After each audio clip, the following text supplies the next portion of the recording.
Hello everyone, welcome to MS Excel tutorial. This is part 1.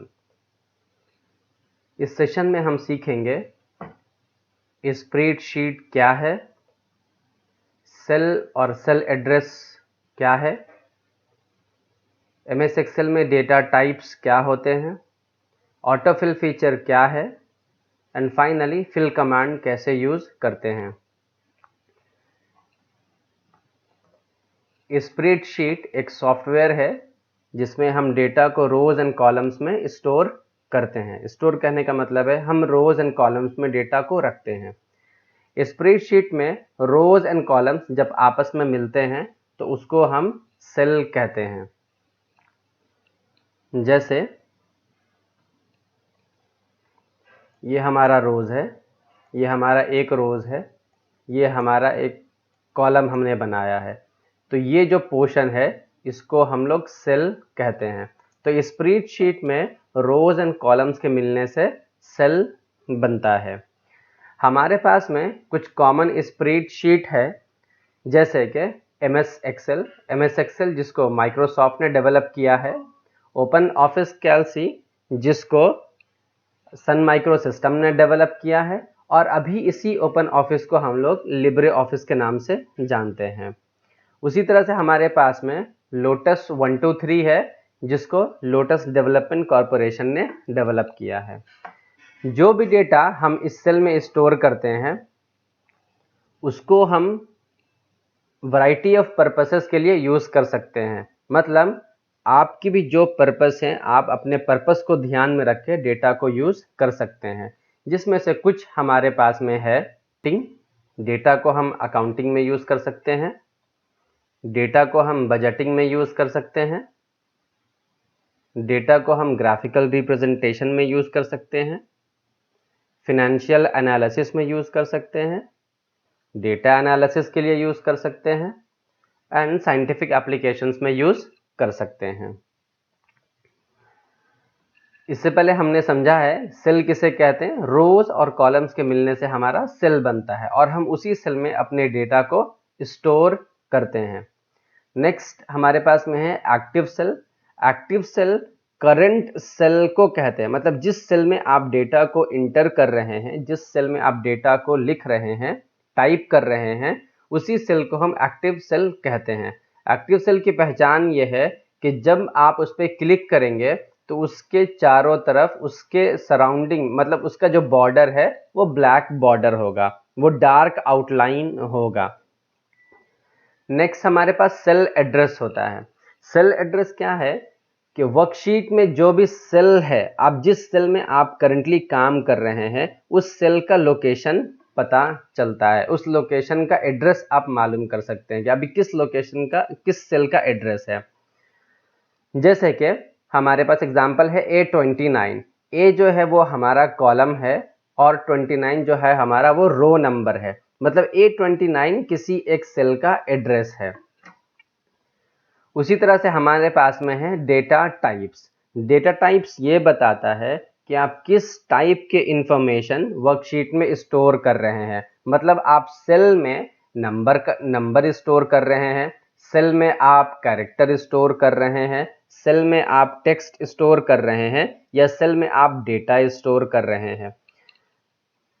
तो data types ये हमको बताता है कि आप किस टाइप का इंफॉर्मेशन आप स्टोर कर रहे हैं। What kind of information you are storing in a sheet, ये कहने का मतलब होता है। काइंड ऑफ इंफॉर्मेशन कहने का मतलब है आप किस तरह का डेटा, आप किस तरह का डेटा अपने सेल में स्टोर कर रहे हैं। इन सारे कॉन्सेप्ट को अच्छे से सीखने के लिए चलिए हम MS एक्सेल को शुरू करते हैं। MS एक्सेल को शुरू करने के लिए आप अपने कीबोर्ड में विंडो की को प्रेस करें, उसके साथ में R की को प्रेस करें। आप जैसे ही विंडो की के साथ में R को प्रेस करेंगे आपके पास रन विंडो आ जाएगा, ये रन विंडो। आप यहाँ पर MS एक्सेल टाइप करेंगे, मैंने पहले से टाइप कर रखा है यहाँ पर, आप ओके पे क्लिक कर देंगे तो ये आपके पास MS एक्सेल शुरू हो जाएगा। ये MS एक्सेल का बेसिक इंटरफेस है। ये इसको हम टाइटल बार कहते हैं। ये हमारा क्विक एक्सेस टूल बार होता है। ये हमारा ऑफिस बटन है और ये हमारे पास में टैब्स हैं, home, insert, page layout, formulas, ये हमारे टैब्स होते हैं। और हर टैब के पास में अपना रिबन होता है, जैसे कि ये होम टैब के अंतर्गत वाला रिबन है, मतलब ये होम टैब का रिबन है। उसी तरह से आप अगर इंसर्ट में जाएंगे तो इंसर्ट का ये वाला रिबन है। उसी तरह से अगर आप पेज लेआउट में जाएंगे तो ये वाला पेज लेआउट का रिबन है।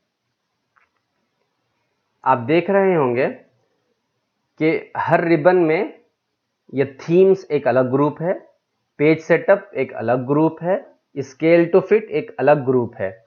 तो हमारा जो रिबन है वो कलेक्शन ऑफ ग्रुप से बने होते हैं, मतलब एक या एक से ज़्यादा ग्रुप्स को आपस में मिलाने से वो आपका रिबन बनता है। जैसे क्लिपबोर्ड एक ग्रुप है, फॉन्ट एक ग्रुप है, अलाइनमेंट एक ग्रुप है, इन सब को हमने एक जगह कलेक्ट कर रखा है, इसीलिए इसका नाम हमने क्या दिया है, रिबन दिया है। और हर टैब का अपना रिबन होता है। और ये जो हमारा पोर्शन है, इस पोर्शन, ये जो हिस्सा है हमारा, इसको हम लोग कहते हैं वर्कशीट या शीट एरिया, या वर्कशीट एरिया जहां पे हम लोग काम करते हैं। इस वर्कशीट में आपको शीट 1 मिल जाता है, शीट 2 मिल जाता है, शीट 3 मिल जाता है काम करने के लिए। इसके अलावा अगर आप और भी शीट ऐड करना चाहते हैं तो यहाँ पे क्लिक करके आप शीट को ऐड कर सकते हैं, जैसे हमने शीट 4 और शीट 5 को ऐड अभी किया है। अभी हम शीट 1 में आ जाते हैं, ये एक्टिव शीट हो गया, हम शीट 1 में काम कर रहे हैं। सेल, ये है हमारा सेल में हम जहां पे क्लिक कर रहे हैं इसके साइड साइड में ये ब्लैक बॉर्डर है, ये हमारा एक्टिव सेल कहलाता है। रोज एंड कॉलम्स के मिलने से हमारा सेल बनता है। ये कॉलम है, ये हमारा रोज है। तो कॉलम, अभी ये हमारा नेम बॉक्स होता है, ये हमारा नेम बॉक्स है। नेम बॉक्स में आपका सेल का एड्रेस शो करता है, दिखता है कि वहां पे सेल का एड्रेस क्या है। तो अभी ये सेल है, इस सेल पे हम एक्टिव सेल है, तो एक्टिव सेल का एड्रेस यहाँ पे क्या शो कर रहा है, C3, मतलब कॉलम C, रो 3। तो ये हमारा सेल का एड्रेस हो जाता है, मतलब ये वर्कशीट का वो लोकेशन है जहां पे आप करेंटली कुछ टाइप कर रहे हैं। जैसे कि मैं यहाँ पे लिखता हूँ टाइप, सॉरी, मैं इस सेल में टाइप करता हूँ टाइप, तो इस करेंटली आप इस सेल में जो काम कर रहे हैं उसका सेल एड्रेस क्या है, C3 है। ओके, अभी हमको समझना है कि हम हर सेल में टाइप कर सकते हैं। जैसे कि अभी हम यहाँ पे टाइप कर रहे हैं 1 2 3 4 5 6 7, तो ये सेल में जो हमने डेटा को इंटर किया है, ये डेटा किस टाइप का है, ये डेटा हमारा नंबर टाइप का है, ये हमारा नंबर है, मतलब न्यूमरिक डेटा है। उसी तरह से अगर मैं यहाँ पे टाइप करता हूँ स्कूल, तो स्कूल में क्या है, हमारा कैरेक्टर्स हैं, एक से ज़्यादा कैरेक्टर है, एस एक कैरेक्टर है, सी एक कैरेक्टर है। तो जब एक से ज़्यादा कैरेक्टर्स मिलते हैं उसको हम टेक्स्ट कह सकते हैं या स्ट्रिंग कह सकते हैं। तो ये हमारा जो डेटा है ये किस टाइप का डेटा हो गया, टेक्स्ट टाइप का या स्ट्रिंग टाइप का हमारा डेटा हो गया। ये जो नंबर है 1 2 3 4 5 6, ये हमारा किस टाइप का डेटा हो गया, ये हमारा नंबर टाइप का डेटा हो गया। अब इसी तरह से हमारे पास में डेट होता है। फॉर एग्जांपल हम आज का डेट हम डालना चाहते हैं, आज है हमारा 27/5/2020, ये मैंने इंटर किया, तो ये हमारा डेटा किस टाइप का हो गया, ये हमारा डेटा डेट टाइप का हो गया। उसी तरह से आप टाइम भी डाल सकते हैं, जैसे कि अभी रिकॉर्ड करते समय, ये लेक्चर रिकॉर्ड करते समय मेरे पास में 11:22 हो रहा है। अभी हम जैसे सो करेंगे 11:22 ये टाइम शो कर रहा है, मगर अभी आप यहाँ पे देखेंगे इस जगह पे ये जो नंबर ग्रुप है, इस नंबर ग्रुप में आपके पास यहाँ पे डेटा टाइप्स मिल जाते हैं। अभी एक्चुअल ये कस्टम है, ये कस्टम है। अगर मैं इसको टाइम में करूँ तो आप देखिए 11 घंटा 22 मिनट 00 सेकेंड यहाँ पे अभी आ जाता है।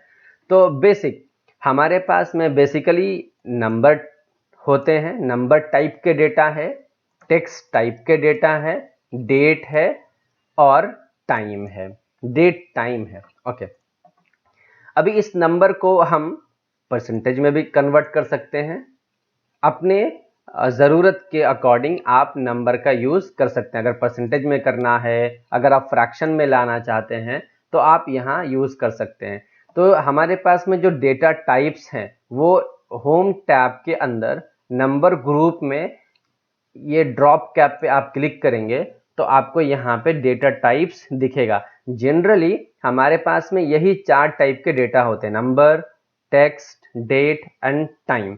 आप अगर करेंसी यूज करेंगे तो नंबर के ही साथ में करेंगे, तो करेंसी में आपका जो भी करेंसी का फॉर्मेट है वो ऐड हो जाएगा। फॉर एग्जांपल अगर हम यहाँ पर करेंसी लिखे और इस पे हम करेंसी पे क्लिक कर देते हैं तो ये जो सेल है ये किस टाइप का डेटा एक्सेप्ट करेगा, किस टाइप का डेटा लेगा, करेंसी टाइप का। तो करेंसी एसोसिएट होता है नंबर के साथ में। अगर मैं डालूं 100 तो आप देखेंगे $100, ये ऑटोमेटिकली $100 हो गया। तो ये डेटा हमारे पास में यहाँ पर मिलता है। उसी तरह से आप शॉर्ट डेट, ये डेट है हमारा, आप इसको लॉन्ग डेट भी ले सकते हैं। लॉन्ग में 27 में 2020 इस तरह से फॉर्मेट आता है। अगर आप शॉर्ट डेट लेंगे तो शॉर्ट डेट में इस तरह से फॉर्मेट आता है। इस चीज को यहाँ पे हम देखेंगे, ये हमारे पास में data types, available data types है। इसके अलावा अगर नंबर के और ज्यादा फॉर्मेट चाहते हैं तो वो आपको यहाँ पर मिल जाता है। इसको आप ध्यान में रखेंगे कि ये हमारा डेटा टाइप्स मिल जाता है हमें, और ये हमें मिलता है होम टैब में नंबर ग्रुप के अंदर। नंबर ग्रुप के अंदर ये आपको ध्यान रखना है। अभी अगर आप किसी डेट का फॉर्मेट जनरल है तो आप यहाँ पे नंबर भी डालेंगे तो ये ऑटोमेटिक ये जो है ये नंबर ले लेगा ये। उसके बाद अगर आप ये भी जनरल है, अगर आप ABC डालते हैं तो ये ले लेगा। अभी इन दोनों को ध्यान से देखेंगे, नंबर जो है वो राइटली अलाइंड है, मतलब ये राइट साइड में आके सेल के राइट साइड में लिखा हुआ है, और ये जो कैरेक्टर है, ये जो टेक्स्ट है, ये सेल के लेफ्ट साइड में लिखा गया है। उसी तरह से अगर आप डेट डालेंगे, फॉर एग्जांपल आज का मैं डेट फिर से डालता हूं, तो आप देखेंगे कि ये भी राइटली अलाइंड है, ये राइट में है लिखा हुआ। उसी तरह से अगर आप टाइम भी डालेंगे तो टाइम भी जो है आपका वो राइटली अलाइंड होता है। ये देखिए ये राइटली अलाइंड है, इस कस्टम वो ले लिया खुद से। आप टाइम डालेंगे तो भी ये राइटली अलाइंड है। तो आपको ध्यान रखना है कि नंबर जो है वो हमारा राइटली अलाइंड होता है, डेट भी राइटली अलाइंड होता है, टाइम भी राइटली अलाइंड होता है, और टेक्स्ट हमारा लेफ्ट अलाइंड होता है। आइए अब हम ऑटोफिल फीचर सीखते हैं। ऑटोफिल फीचर की मदद से हम किसी भी सीरीज को भर सकते हैं। जैसे आप नंबर की सीरीज को भरना चाहते हैं तो नंबर की सीरीज भर सकते हैं, इवन नंबर की सीरीज भर सकते हैं, डेज की सीरीज भर सकते हैं, मंथ की सीरीज भर सकते हैं। जैसे हम यहाँ पे नंबर सीरीज फिल करेंगे। अगर आप जैसे कि सीरियल नंबर बनाते हैं, ऑटोफिल फीचर ये कहता है कि आपको मिनिमम 2 एंट्री करना होगा। जैसे मैंने 1 एंट्री कर लिया, फिर 2 एंट्री कर लिया, और ये जो आपको दिख रहा है डॉक्टर बटन, डॉक्टर, ये सफ़ेद वाला जो दिख रहा है डॉक्टर, जिसको हम सिलेक्ट MS एक्सेल में सिलेक्ट करने के लिए यूज़ करते हैं। तो ये दोनों सेल को आप सिलेक्ट करेंगे, ये दोनों सेल सिलेक्ट हो गया। अभी आप देखेंगे आपको यहाँ पे छोटा सा स्क्वायर दिख रहा है। इसी स्क्वायर के पास जब आप ये डॉक्टर साइन को लेकर के जाएंगे तो ये आपका ब्लैक बन जाएगा। इसे कहते हैं fill handle, black plus sign, मतलब प्लस साइन है मगर ऐसा क्या है, वो ब्लैक है वो। अब इसी को इस पे आप लेफ्ट क्लिक करके आप ड्रैग करेंगे, खींच करके ले जाएंगे, और जहां तक छोड़ेंगे वहां पर आपका ये नंबर सीरीज वहां तक बना देगा। जैसे मैं 10 तक बनाता हूं, 10 तक आपका बन जाएगा। ये देखेंगे अब 10 तक आपका नंबर सीरीज बन गया। उसी तरह से आप अगर इवन नंबर बनाना चाहते हैं, इवन नंबर मतलब जो 2 से भागा हो जाए, जो 2 से डिवाइड हो जाए, जैसे उसके लिए सबसे पहले आप 2 डालेंगे, फिर आप 4 डालेंगे। तो आप देख रहे हैं 2 में मैंने 2 ऐड किया, 4 हो गया। आप MS एक्सेल को पैटर्न बता रहे हैं। अब 4 में फिर से 2 ऐड करो, 6 होगा, फिर से 2 ऐड करो, 8 होगा। अब ये सीरीज बनाने के लिए आपको इस डॉक्टर साइन से इन दोनों सेल को सेलेक्ट करना होगा। ये इस छोटा सा जो स्क्वायर साइन है आपका, इस पे आपको फिल हैंडल बनाना होगा। ये फिल हैंडल हमारा बन गया। लेफ्ट क्लिक करेंगे और नीचे तक क्लिक कर देंगे तो ये देखिए ये आपका 10 इवन नंबर यहाँ पे जनरेट हो गया है, बन गया है। उसी तरह से अगर आप डेज की सीरीज बनाना चाहते हैं तो डेज में आप लिख देंगे मंडे। अब मंडे के बाद आप इस पर क्लिक करेंगे, फिल हैंडल की मदद से आप ड्रैग करेंगे नीचे क्लिक करके, तो देखिए ये आपका वेंसडे तक बन गया। Monday, Tuesday, Wednesday, Thursday, Friday, Saturday. उसी तरह से अगर आप मंथ की सीरीज बनाना चाहते हैं तो मंथ की सीरीज में पहले जनवरी, उसके बाद आप यहाँ पे क्लिक करेंगे, फिल हैंडल की मदद से आप नीचे ड्रैग करेंगे क्लिक करके, तो देखिए आपका अक्टूबर तक ये सीरीज बन गया है। तो ऑटोफिल के फीचर से आप किसी भी डिफाइंड पैटर्न में सीरीज बना सकते हैं। डिफाइंड पैटर्न आप डिफाइन कर रहे हैं, आप एक पैटर्न बता रहे हैं। जैसे यहाँ पे देखिए आप 1 के बाद 1 जोड़ रहे हैं तो 2 आ रहा है, 2 के बाद 1 जोड़ रहे हैं तो 3 आ रहा है, 3 के बाद 1 जोड़ रहे हैं तो आपका 4 आ रहा है। उसी तरह से इवन नंबर में 2 में 2 जोड़ रहे हैं तो 4 आ रहा है, 4 में 2 जोड़ रहे हैं तो 6 आ रहा है। एक डिफाइंड पैटर्न है ये। उसी तरह से डेज में मंडे के बाद ट्यूसडे आता है, ये एक पैटर्न है। ट्यूसडे के बाद वेंसडे आता है। सिमिलरली अगर आप मंथ की बात करेंगे तो जनवरी के बाद फेब आता है, फेब के बाद मार्च आता है, फिर अप्रैल आता है। अब सेम इसी चीज को आप फिल कमांड से भी कर सकते हैं। तो फिल कमांड से हम नंबर सीरीज बना करके अभी देखेंगे। ये देखेंगे, ये जो मैंने बनाया है ये मर्ज सेल है। आपको जहां तक मर्ज करना है आप यहाँ पे क्लिक करेंगे और इस डॉक्टर साइन के मदद से आप उस वहां तक सिलेक्ट कर लेंगे। मैंने यहाँ तक सिलेक्ट कर लिया और यहाँ पे मर्ज एंड सेंटर एक ऑप्शन है, मर्ज एंड सेंटर ये बटन है, इस पे हम क्लिक कर देंगे तो जो सेल है जो रोज एंड सेल है ये एक सेल में कन्वर्ट हो जाएगा, एक मर्ज हो जाएगा, आपस में ये मिल जाएंगे और एक सेल बन जाएगा। इसमें हम लिख देते हैं फिल कमांड। अब इसकी कलर को हम वापस से येलो कर लेंगे तो ये येलो कलर आपको फिल कलर यहाँ से मिल जाता है। इस फिल कलर पे आप क्लिक करेंगे तो ये येलो हो जाएगा। जैसे अभी देखिए येलो हो गया। ये बोल्ड है, इसको बोल्ड करना है, मैं बोल्ड पे क्लिक कर दूंगा, ये बोल्ड हो जाएगा। अभी फिल कमांड में आपको एक एंट्री करना है, मैंने एक इंटर कर लिया। अब जहां तक आपको चाहिए वहां तक सेल का रेंज को सिलेक्ट करना होगा। मतलब ये हम सेल का रेंज सिलेक्ट कर रहे हैं, सेल रेंज।